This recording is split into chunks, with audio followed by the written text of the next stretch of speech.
Hello everyone, I just tried out the brand new ILM Immersive Marvel What If immersive story experience for the Apple Vision Pro that just came out today, May 30th. It is really fantastic and really fascinating, and I wanted to create a quick video here to offer some of my thoughts as a fellow XR creator and as someone who's been looking forward to this experience for a long time.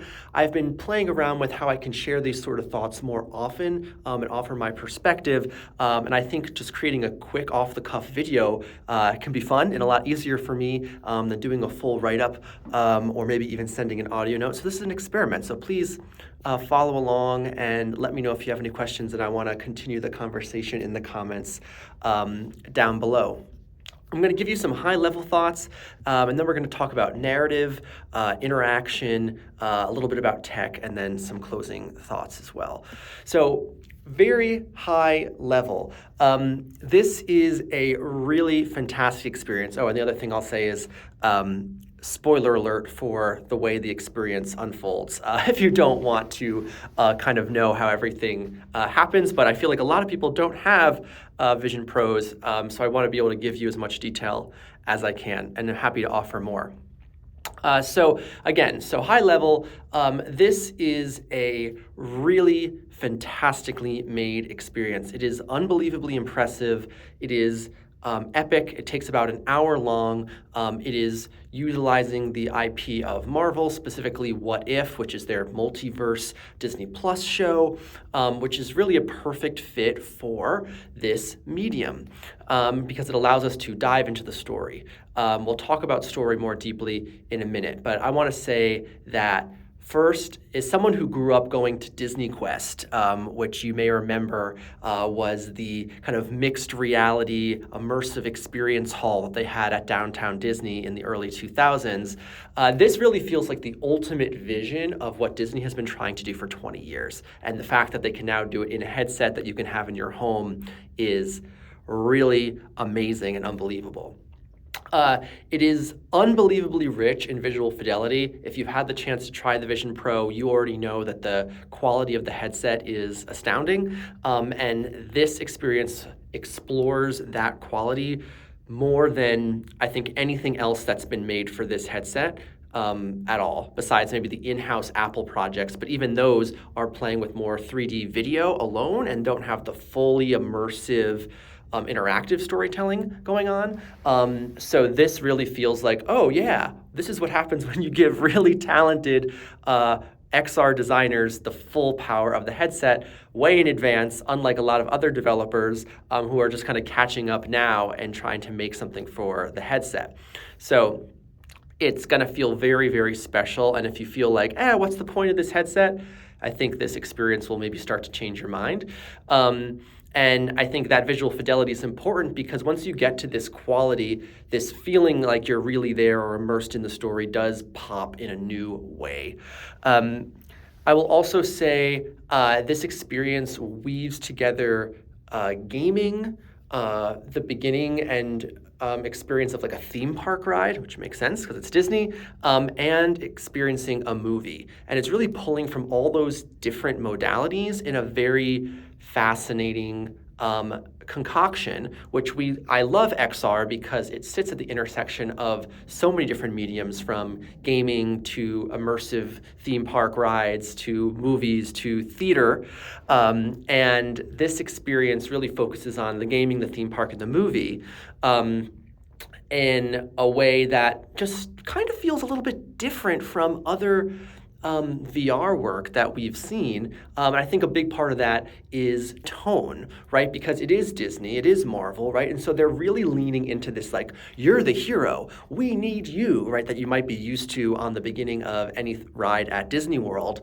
And that kind of gives you the sense of like, oh, I'm important here, and not necessarily in a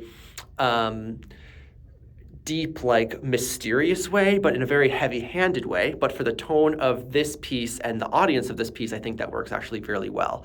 I'd also draw a comparison as I was experiencing it to the Void, if you've ever done an experience there, or maybe at other places like that, or like Sandbox Immersive, it feels very much like, oh, I'm here to be more or less on rails, do a little bit of interaction, and feel really good about my experience, kind of no matter what I'm doing, because you can't die, you really can't make wrong choices. Sometimes even when you take too long to do something, it just moves on without you, but not in a really bad way. It doesn't make you feel bad about it, just kind of continues. So they are really keeping things moving, and I think that's important because I think so much about the narrative landscape in XR, we've either leaned into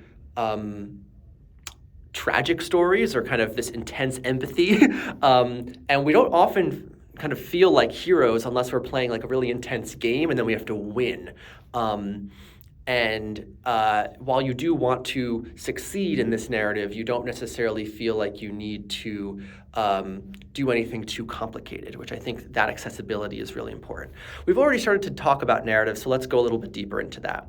So you're jumping through different timelines to gather Infinity Stones, which you will recognize if you are a Marvel watcher at any point in the last 10 years, and you got to meet a lot of fun characters that you love. It doesn't necessarily do like the greatest hits of characters, which I appreciate. There's a bunch that you'll recognize, but maybe in slightly different ways. The art style is this kind of shader toon comic style, so even people you know might appear differently. It's great.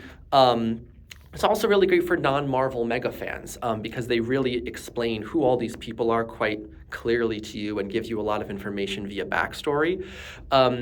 There's a lot of eye contact throughout the piece, and this idea that characters are seeing you, right? It reminds me of the magic of Wolves in the Walls, one of my favorite VR pieces. And yes, of course, eye contact and characters looking at you is key to many VR pieces, but it's very, it's kind of nearly every moment of this piece, people are looking at you, or there's a character kind of turning to you to invite you into the world, and so it doesn't make you feel like a voyeur, which I think is really powerful, and again, is continuing to remind people of what the form can do, right? Because I think this piece is intended to not just sell the brand of Marvel, and it's also intended to probably sell headsets, right? It's intended to sell the vision of what this could be, of also Disney wanting to use these headsets maybe in parks or at other experiential locations.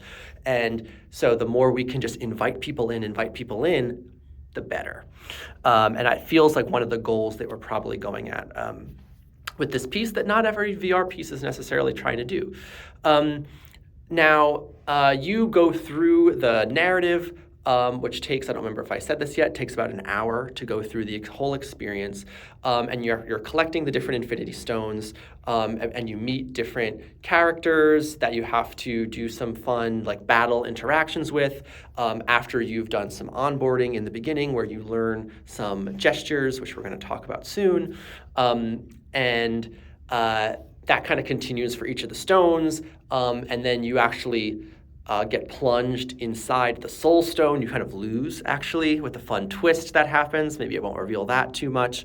And then you kind of break out and have the final battle before then there's this big moment of decision that you have to make, which actually then unlocks one of two different endings.